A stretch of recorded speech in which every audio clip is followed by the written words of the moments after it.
السلام علیکم ورحمۃ اللہ وبرکاتہ۔ آپ سب کا خیر و مقدم ہے میرے چینل اے جے خان بلاگز پر۔ میں حافظ جنید خان عمان سے۔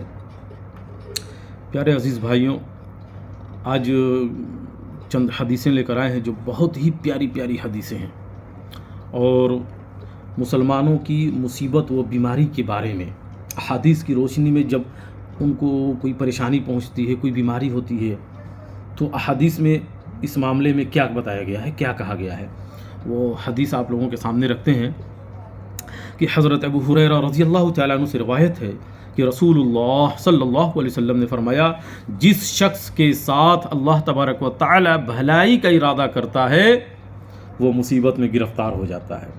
جس شخص کے ساتھ اللہ تبارک و تعالیٰ بھلائی کا ارادہ کرتا ہے تو وہ مصیبت میں گرفتار ہو جاتا ہے۔ اور یہ حدیث صحیح بخاری کی ہے۔ اگر آپ کے اوپر کوئی مصیبت آتی ہے، کوئی پریشانی آتی ہے، تو اس کا مطلب یہ ہے کہ اللہ تبارک و تعالیٰ آپ کے ساتھ کوئی بھلائی کا ارادہ فرما رہا ہے۔ ٹھیک ہے، یہ حدیث جو ہے وہ صحیح بخاری کی ہے۔ اور دوسری حدیث یہ ہے، یہ بھی حضرت ابو ہریرہ سے ہی روایت ہے کہ حضرت ابو ہریرہ رضی اللہ تعالیٰ عنہ سے روایت ہے کہ رسول اللہ صلی اللہ علیہ وسلم نے فرمایا، مسلمان کو کوئی رنج، دکھ، فکر اور غم نہیں پہنچتا یہاں تک کہ کانٹا جو اس کو لگتا ہے، مگر اللہ تبارک و تعالی اس کے گناہوں کا کفارہ بنا دیتا ہے۔ یعنی مسلمانوں کو جو بھی تکلیف پہنچتی ہے وہ گناہوں کا کفارہ ہے۔ اور یہ حدیث بھی صحیح بخاری اور صحیح مسلم کی ہے۔ تیسری حدیث ہے، حضرت ابو ہریرہ رضی اللہ تعالیٰ عنہ سے روایت ہے کہ رسول اللہ صلی اللہ علیہ وسلم نے فرمایا، مومن کی مثال کھیتی کی طرح ہے، ہوا اس کو جھکا دیتی ہے اور مومن شخص کو مصیبت پہنچتی رہتی ہے۔ کیا فرمایا کہ مومن کی مثال کھیتی کی طرح ہے، ہوا اس کو جھکا دیتی ہے، ہوا اس کو جھکاتی رہتی ہے اور مومن شخص کو مصیبت پہنچتی رہتی ہے۔ مومن شخص کو مصیبت پہنچتی رہتی ہے۔ کیوں پہنچتی ہے؟ پیچھے آپ نے حدیث آپ کو ابھی ہم بتائے ہیں کہ جو بھی مصیبت ان کے اوپر، جو دکھ، تکلیف، رنج، غم، فکر ان کو پہنچتا ہے، ان کو تکلیفیں ہوتی ہیں، تو وہ گناہوں کا کفارہ بن جاتی ہیں۔ تو مومن کی مثال اللہ کے رسول صلی اللہ علیہ وسلم نے کیا فرمایا کہ مومن کی مثال کھیتی کی طرح ہے، اس کو ہوا جھکا دیتی ہے، اس کو ہوا جھکاتی رہتی ہے اور مومن شخص کو مصیبت پہنچتی رہتی ہے۔ اور منافق کی مثال اللہ کے رسول صلی اللہ علیہ وسلم نے کیا دیا ہے کہ منافق کی مثال صنوبر کے درخت کی طرح ہے، وہ ہلتا نہیں ہے یہاں تک کہ اکھاڑا جاتا ہے۔ منافق صنوبر کے درخت کی طرح، وہ ہلتا نہیں ہے یہاں تک کہ اس کو اکھاڑ دیا جاتا ہے، وہ اکھاڑا جاتا ہے۔ ٹھیک ہے، اور یہ بھی حدیث صحیح بخاری اور صحیح مسلم کی ہے۔ آگے ایک اور حدیث سنیے کہ بیماری بھی گناہوں کا کفارہ ہے۔ کیا؟ حضرت جابر رضی اللہ تعالیٰ عنہ سے روایت ہے کہ رسول اللہ صلی اللہ علیہ وسلم ام سائب رضی اللہ تعالیٰ عنہ کے گھر تشریف لے گئے۔ فرمایا، تجھے کیا ہوا ہے؟ تو کیوں کانپ رہی ہے؟ اللہ کے رسول صلی اللہ علیہ وسلم نے فرمایا، تجھے کیا ہو گیا ہے؟ تو کیوں کانپ رہی ہے؟ انہوں نے کہا کہ مجھے بخار ہے، اللہ تبارک و تعالیٰ اس میں برکت نہ دے۔ یعنی وہ اپنے بخار کے بارے میں کہیں کہ اللہ اس بخار سے چھٹکارا دے، اس بخار کو ختم کرے، اس سے مجھے بڑی تکلیفیں ہو رہی ہیں، اللہ اس میں برکت نہ دے۔ تو آپ صلی اللہ علیہ وسلم نے کیا فرمایا؟ آپ صلی اللہ علیہ وسلم نے فرمایا کہ بخار کو گالی نہ دو، بخار کو گالی نہ دو، اس لیے کہ بخار آدم کے گناہ دور کر دیتا ہے، آدم کے گناہ دور کر دیتا ہے۔ یعنی بنی آدم، یعنی آدم کے اولاد بنی آدم کے گناہوں کو دور کر دیتا ہے۔ کیا؟ بخار۔ اگر کسی شخص کو بخار آتا ہے تو وہ بخار بھی اس کے گناہوں کا کفارہ بن جاتا ہے، جیسا کہ اللہ کے رسول صلی اللہ علیہ وسلم نے فرمایا کہ گناہ بنی آدم کے گناہوں کا کفارہ ہے، بنی آدم کے گناہ کو دور کر دیتا ہے، جس طرح بھٹی لوہے کے میل کو دور کر دیتی ہے۔ حدیث سمجھ میں آئی آپ کو؟ کیا؟ بخار کو برا نہ کہو، بخار کو برا نہ کہو، اس لیے کہ بخار جو ہے آنے کی وجہ سے اللہ تبارک و تعالی بنی آدم کے گناہ کو دور کر دیتا ہے، ٹھیک اسی طرح جس طرح بھٹی لوہے کے میل کو دور کر دیتی ہے۔ اور یہ حدیث بھی صحیح مسلم کی ہے۔ اچھا، حضرت عبداللہ رضی اللہ تعالیٰ عنہ سے، حضرت عبداللہ بن مسعود رضی اللہ تعالیٰ عنہ سے روایت ہے کہ رسول اللہ صلی اللہ علیہ وسلم کے گھر داخل ہوئے۔ حضرت عبداللہ مسعود روایت ہے، حضرت عبداللہ بن مسعود رضی اللہ تعالیٰ عنہ سے روایت ہے، وہ کیا کہتے ہیں کہ رسول اللہ صلی اللہ علیہ وسلم کے گھر داخل ہوا اور آپ صلی اللہ علیہ وسلم کو بخار تھا، میں نے اپنے ہاتھ سے ان کو چھوا اور میں نے کہا کہ اے اللہ کے رسول، آپ کو بہت تیز بخار ہے۔ تو رسول اللہ صلی اللہ علیہ وسلم نے فرمایا، ہاں مجھے اس قدر بخار ہوتا ہے جس قدر تم میں سے 2 شخصوں کو ہوتا ہے۔ مجھے اس قدر بخار ہوتا ہے جیسے یعنی 2 لوگوں کے بخار کو اگر جمع کر دیا جائے تو اکٹھا اتنا بخار اللہ کے رسول صلی اللہ علیہ وسلم کو ہوتا تھا۔ کیا ہے؟ حضرت عبداللہ بن مسعود رضی اللہ تعالیٰ عنہ سے روایت ہے کہ رسول اللہ صلی اللہ علیہ وسلم کے گھر داخل ہوئے اور آپ صلی اللہ علیہ وسلم کو بخار تھا، میں نے اپنے ہاتھ سے ان کو چھوا اور میں نے کہا کہ اللہ کے رسول، آپ کو بہت تیز بخار ہے۔ تو رسول اللہ صلی اللہ علیہ وسلم نے فرمایا، ہاں مجھے اس قدر بخار ہوتا ہے جس قدر تم میں سے 2 شخصوں کو ہوتا ہے۔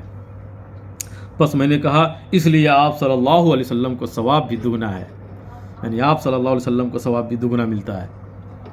فرمایا ہاں، پھر آپ صلی اللہ علیہ وسلم نے فرمایا، کوئی مسلمان نہیں جس کو بیماری کی تکلیف نہ پہنچتی ہو یا اس کے علاوہ کوئی اور، مگر اللہ تبارک و تعالیٰ اس کے گناہوں کو گرا دیتا ہے جس طرح درخت سے پتے جھڑ جاتے ہیں۔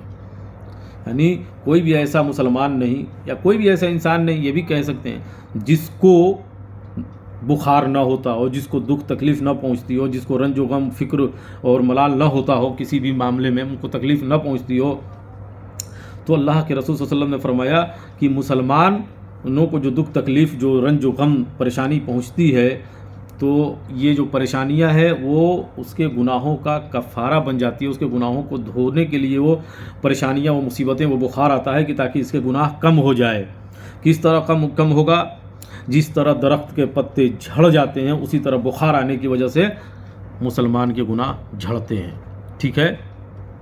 اچھا، یہ بھی حدیث جو ہے وہ صحیح بخاری و مسلم کی ہے۔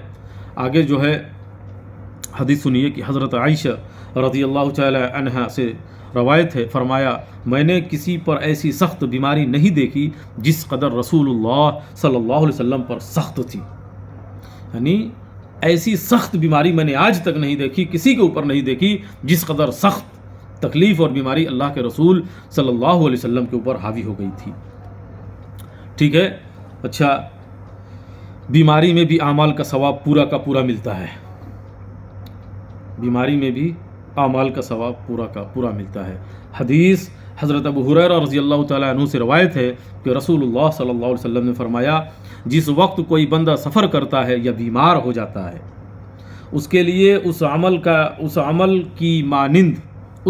کی مانند لکھا جاتا ہے جو وہ گھر میں تندرستی کے عالم میں عمل کیا کرتا تھا، جب وہ صحت مند تھا، تندرست تھا۔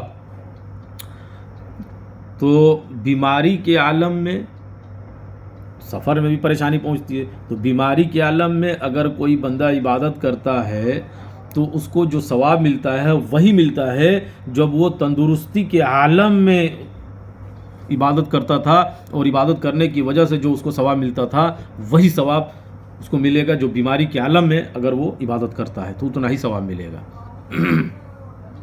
آگے تو حضرت عبداللہ، یہ حدیث بھی صحیح بخاری کی تھی، حضرت عبداللہ بن عمر رضی اللہ تعالی عنہ سے روایت ہے کہ رسول اللہ صلی اللہ علیہ وسلم نے فرمایا، تحقیق جس وقت بندہ عبادت یعنی نیک راہ پر چلتا ہے، عبادت کرتا رہتا ہے، پھر بیمار پڑ جاتا ہے، بیمار پڑنے کی وجہ سے اس کو کمزوری فیل ہونے لگتی ہے، وہ بالکل کمزور ہو جاتا ہے، اپنے آپ کو بہت کمتر محسوس کرنا، میں بہت کمزور ہو گیا ہوں بیماری کی وجہ سے، لیکن اس فرشتے سے کہا جاتا ہے، کس فرشتے سے کہا جاتا ہے؟ جو اس کے اعمال لکھنے پر مقرر ہیں، یعنی کرامن کاتبین۔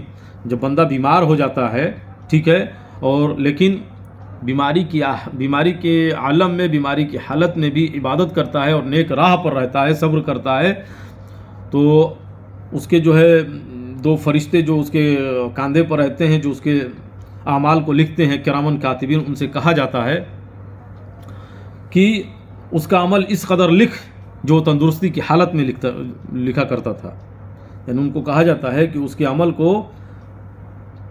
کے عمل کے ثواب کو اتنا لکھ دے جتنا وہ تندرستی کی حالت میں جو عبادت کرتا تھا تو اس کو ثواب ملتا تھا، اتنا ہی ثواب جو ہے وہ جو بیماری کی حالت میں کمزوری کی حالت میں کر رہا ہے اتنا ہی ثواب لکھ، جو تندرستی کی حالت میں لکھتا تھا اتنا ہی ثواب جو ہے بیماری کی حالت میں بھی لکھ، یہاں تک کہ اس کو صحت یاب کر دوں یا پھر اس کو اپنے پاس بلا لوں، اپنی طرف بلا لوں۔ اور یہ حدیث مشکات شریف کی ہے۔